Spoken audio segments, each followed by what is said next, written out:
Annette Obrestad, better known to the online poker community as Annette15, is one of the most feared online poker players. The 18-year-old Norwegian has developed what some would call a cult following due to the fact that she consistently comes out on top. Annette15 has had incredible results with almost $500,000 of winnings on PokerStars alone. She also has live cashes in countries where she's of age to play. Annette15 is currently 24th in the Card Player Online Player of the Year race. So I think by now everybody's heard that you built your entire bankroll, off of $9 that you won in an ultimate bet-free roll. Is it really true that you've never made a deposit on an online poker site?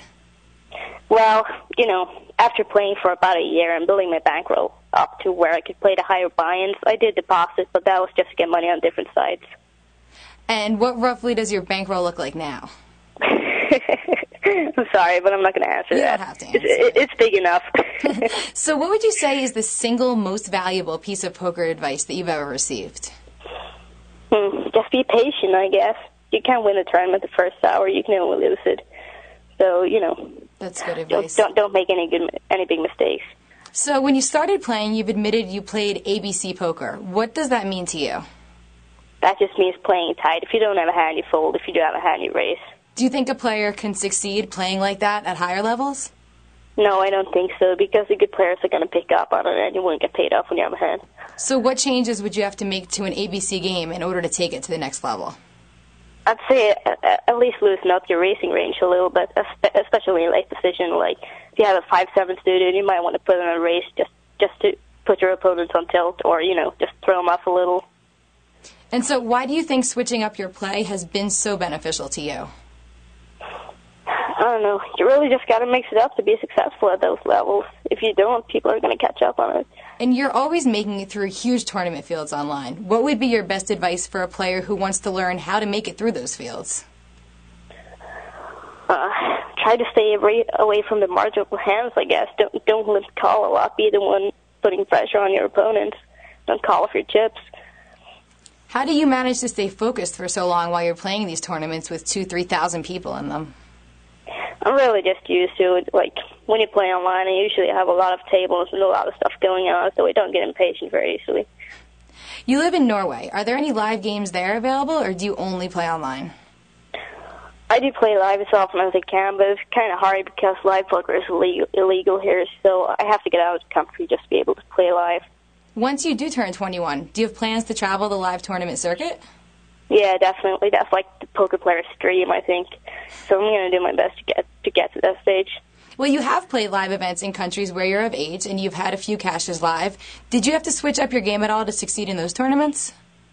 Yeah, I had. When I started playing live, I was usually pretty uncomfortable at the table when I was playing really tight, but I soon noticed that, people are picking up on it, and I had to change it up a little bit. But since I was really insecure and I didn't want to give up any tells to like live pros and stuff, I kind of had to work on that, So your most recent I'm getting better at it. The Paddy Power Irish Open, and it was in an Omaha tournament. Do you also play Omaha online? No, I don't play a lot of Omaha online. I just think it's a fun game. I'll play the F-Tops events and stuff, but I usually don't play Omaha. Do you have to use the same aggressive style when you are playing Omaha? Does it work well for you? Yeah, I think that's the only reason why, I've had some success playing Omaha, because I'm aggressive. I really have no clue what I'm doing. So currently you're 24th in the Card Player Online Player of the Year race. What do you think it'll take to move up even higher? I don't know. I don't really know much about that race at all because I haven't checked out the site yet. But, it's mainly the biggest tournaments that counts, like the 70 million and stuff. And I don't think that, those rankings are very accurate because the variance is so big in those tournaments that you got to really lucky just to win one of them. Are you familiar with some of the players who are up there in the top 10, like Sorel Mitzi or Matt Kay? Yeah, I'm a very good friend of Sorel, and I respect his play a lot. I don't know much about, Matt. Was that his name? I think his name is Choppy, right? Yeah, it is. And that also leads into my next question, which is what other online players do you respect and why? I do respect all the top 10 players in the Pocket 5's rankings. So I think those are, very good players. They all know what they're doing, and, they handle themselves really well most of the time. What online player have you learned the most from? When I started playing poker, I didn't know a lot of people, like friends from here and stuff, so I didn't have many people to talk to about poker, so it's mainly now that I've gotten up to the higher levels that I'm able to, get to talk to the good players and discuss hand histories with them and, just have someone to talk to. And does that help to improve your game, do you think? Yes, of course it does. Do you think there's any online players, maybe some up-and-comers, that we should be keeping an eye on? Not that I can think of. Okay, what about online, the poker forums? You've created quite a stir. What do you think about that? It's kind of funny, actually. I read all the stuff on there, and all I can do is really laugh. To players as well that talk? I sometimes do, but I usually just stay away from it.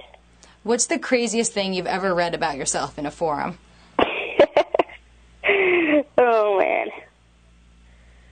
I don't know, really. I've read so much crazy stuff. Can you give us an example?